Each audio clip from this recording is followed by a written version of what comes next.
Serbahaners, dimanapun kalian berada, bagaimana kabarnya? Kembali lagi bersama saya Still in the House. Salah satu film yang membuat saya enggan mancing di rawa dan lebih memilih mancing di balong, Nubatur, adalah film berjudul Roach tahun 2007 ini, yang karena besok sore saya harus ke Irlandia untuk dinner bareng Ana de Armas, maka langsung saja pasang handsfree, simetris, serbahan, kencangkan celana Anda. Selamat menonton dan cekicrot.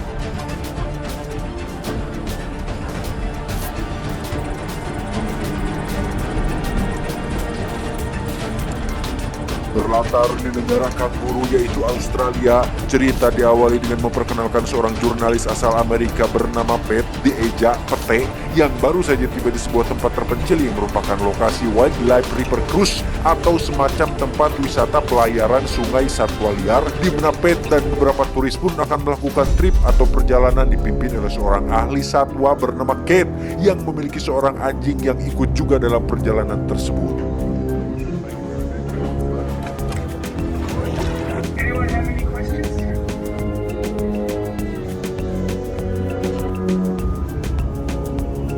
Para turis sendiri bermacam-macam rimbanya. Ada keluarga yang terdiri dari anak, bapak, dan ibu yang bermaksud liburan. Ada solo woman yang hanya ingin menikmati alam sambil mengudut. Ada pasangan suami istri yang sedang honeymoon. Ada seorang fotografer yang memamerkan kamera DSLR-nya. Dan ada juga seorang bapak-bapak yang menabur abu mendiang istrinya yang baru meninggal. Sehingga tur ini menjadi semacam tafakur untuk mereka-mereka bisa menikmati nikmatnya, mensyukuri nikmat dan keindahan alam yang Tuhan ciptakan.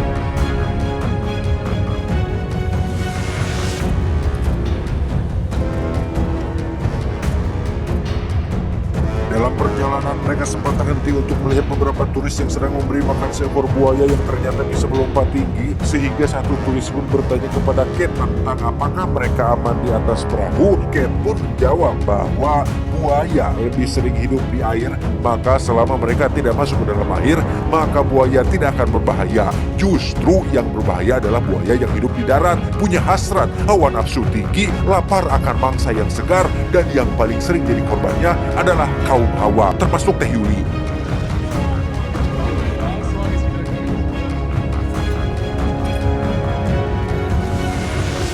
Ketika sedang menikmati alam itulah muncul dua pria beragajul yang mendekati perahu Kate dan para turis. Mereka adalah para petugas penjaga satwa di tempat ini, yang salah satunya bernama Neil, yang tentu saja sudah sering bertemu dengan Kate, bahkan sudah kenal dekat. Neil yang iseng pun mencoba menggoda Kate di hadapan para turis, sehingga Pat dan kawan-kawan pun sontak membelanya, hingga Neil tak sengaja tercebur ke dalam air setelah Kate berhasil mengerjainya balik.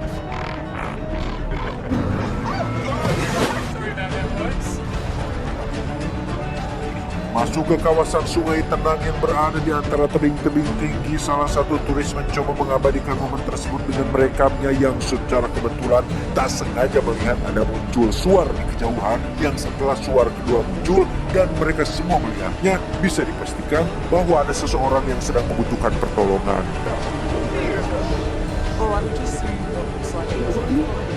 Disinilah terjadi sedikit perdebatan ketika Kate ingin mendatangi sumber suara tersebut, sementara para turis ingin langsung pulang saja karena sudah punya schedule sendiri seperti jadwal pemberangkatan pesawat, jadwal makan malam, dan urusan pribadi mereka masing-masing. Tapi nampaknya Kate tetap bersikeras ingin pergi memeriksa, tanpa memikirkan bahwa para turis ini adalah tanggung jawabnya yang harus diantar pulang dengan selamat. Namun setelah dibujuk untuk hanya pergi sebentar saja, Pat dan kawan-kawan turis lain pun bersedia untuk mengikuti apa mau si Kate ini.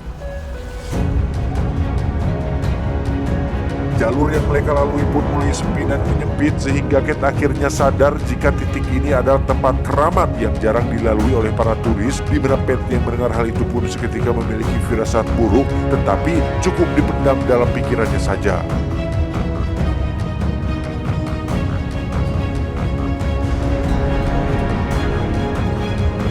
Beberapa jam berlalu dan waktu menunjukkan pukul 4:30 sore yang sebentar lagi hari akan gelap. Mereka terlihat sudah benar-benar jauh dari jalur trip yang seharusnya dan mulai memasuki rawa-rawa. Kate yang bertanggung jawab dalam situasi ini pun masih saja optimis untuk menemukan orang yang menembakkan suara tadi, yang tak lama terlihat ada sebuah perahu yang sudah terbalik, sehingga bisa dipastikan jika orang di perahu itulah yang tadi menembakkan suaranya.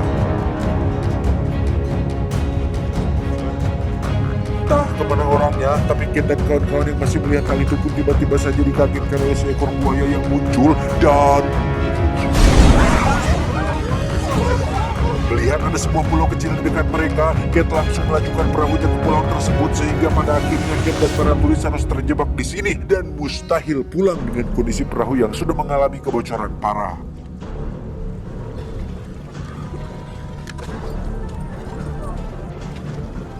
Mereka mencoba mencari alat komunikasi tetapi tidak berfungsi akibat sudah terendam air. Begitupun dengan ponsel, sinyal tidak muncul sama sekali akibat lokasi terpencil mereka berada saat ini.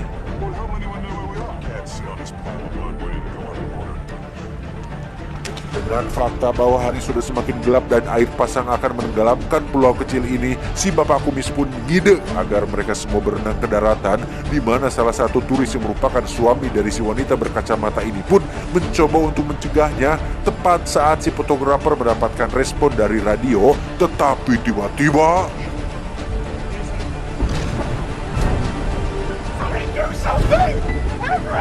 ya, pria tadi pun menghilang dalam sekejap setelah diterkam oleh buaya yang sama. Si wanita berkacamata pun ditenangkan oleh beberapa turis wanita agar bisa mengikhlaskan suaminya. Sementara Pet masih mencoba untuk mencari sinyal tetapi tidak dapat. Akhirnya dia ikut membantu Ken yang sedang mencari pistol suar di dalam kapal, yang ternyata suar tersebut berada di dalam kotak mengapung di atas air yang jauh dari posisi mereka berada saat ini.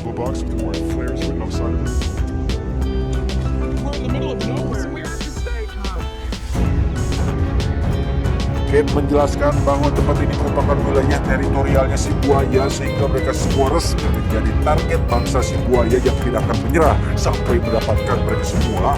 Yang dengan semua yang diketahuinya, harusnya Ken mikir dulu, dipikirin bahwa dirinya menjadi penyebab utama insiden ini terjadi, sekaligus bertanggung jawab penuh atas keselamatan semua turis. Saat sedang kebingungan itulah muncul Neil dan satu kawannya yang datang sambil ketawa-ketawa tanpa tahu apa yang baru saja sudah terjadi, sehingga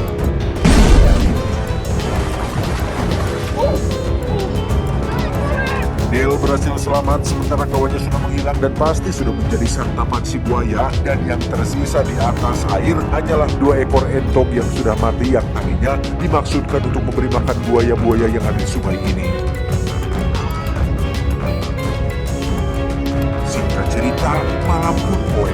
Bisa dibayangkan betapa resah dan gelisahnya para turis ini harus berada di tempat dan situasi seperti ini, yang dengan fakta bahwa air sungai sudah mulai pasang dan akan menenggelamkan pulau kecil ini. Neil akhirnya memiliki ide untuk membawa para turis ke daratan, yaitu dengan cara memanjat tali yang akan dia ikat di seberang ujung pulau ini. Masalahnya adalah harus ada orang yang mau untuk berenang ke sana terlebih dahulu, ya karena Neilah orang yang paling mengenal tempat ini. Dia pun memberanikan diri untuk melakukan itu demi keselamatan semua orang. Bermodalkan tambang senter dan keahlian berenang yang tidak terlalu lihai-lihai amat, Neil pun berhasil mencapai daratan dengan selamat, langsung mengikat tambangnya ke pohon yang agak sudah tua, membentangkannya dengan cukup keras sehingga mereka semua bisa sampai ke daratan tanpa harus anclung atau masuk ke dalam air.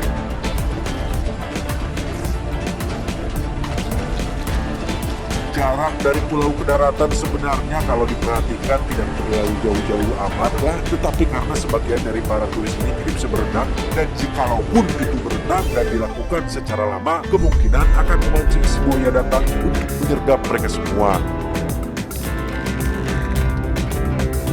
Dibantu turis lain, si wanita berkacamata yang suaminya tadi tewas pun akan berangkat duluan. Sesuai instruksi, si wanita pun merayap secara perlahan dengan teknik ala kadarnya, yang ketika dia sudah sampai setengah jalan, si wanita kacamata ini pun mengeluh kelelahan dan tak sanggup jika harus merayap lagi. Padahal Kate dan kawan-kawan sudah mencoba menyemangatinya, sehingga si bapak yang punya anak gadis pun merasa tidak sabaran, yang pada akhirnya dia dan anaknya ikut merayap tepat saat si wanita kacamata masih bergantung di tengah-tengah.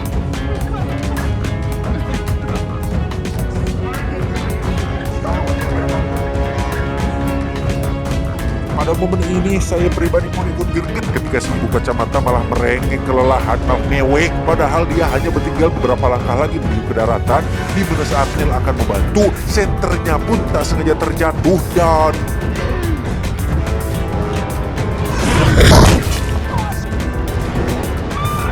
Setelah Nel menjadi korban selanjutnya, timbul kembali masalah ketika Tali dan Bonnie digunakan tak mampu menahan beban sebanyak 3 orang, sehingga mereka bertiga pun harus langsung jatuh masuk ke dalam air.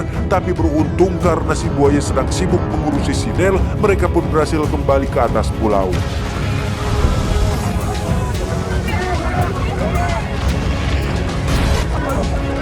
Alhasil korban pun kini menjadi bertambah gara-gara si Om alias ayah dari anak gadis cantik ini, di mana saat Cat akan menariknya dari dalam air, tiba-tiba tepat di depan mata kepala anak dan istrinya sendiri, si Om pun dilempar dan dicabik-cabik, lanjut dengan dibawa pergi oleh si buaya untuk disimpan di tempat rahasia yang menjadi tempat penyimpanan stok makanannya selama ini.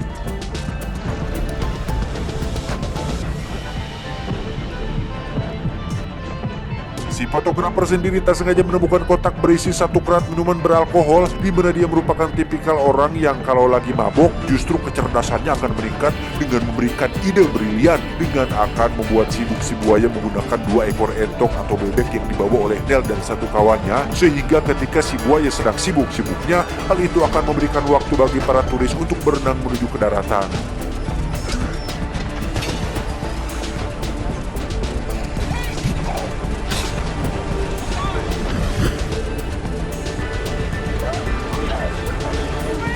Setelah para turis berhasil selamat, kini giliran Pet dan Cat yang masih berada di pulau. Pet yang masih sibuk menahan pancingan si buaya pun tiba-tiba dikejutkan dengan si buaya yang tiba-tiba menghilang tepat saat Cat baru saja masuk ke dalam air. Sehingga di tengah situasi urgent seperti itu, Pet pun bermaksud untuk menolongnya, tetapi nampaknya dia sudah terlambat karena Cat sudah menghilang dibawa oleh buaya ganas tersebut.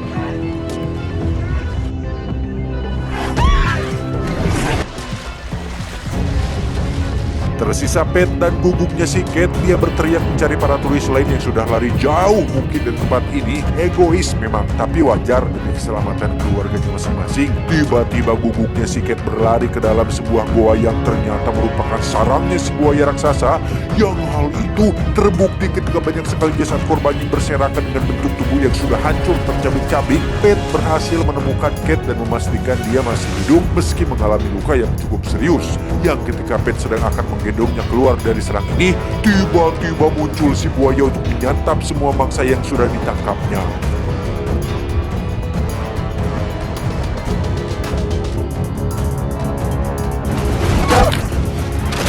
Pet menyembunyikan Cat di tempat aman yang sulit dijangkau si buaya, sedangkan dirinya sendiri terlihat duduk senderan di balik pintu yang dengan bermodalkan sebilah kayu di ujung yang tajam, si buaya pun menyerempet untuk menyerang, tetapi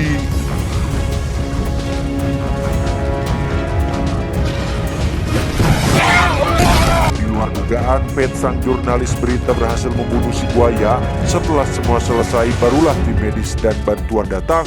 Cat dibawa oleh pihak medis, sementara para turis yang selamat sudah lebih dulu dievakuasi. Sehingga dari kejadian ini Pet bisa mengambil hikmah dan pelajaran bahwa liburan ke tempat ekstrim dan jauh dari peradaban adalah suatu ide yang buruk.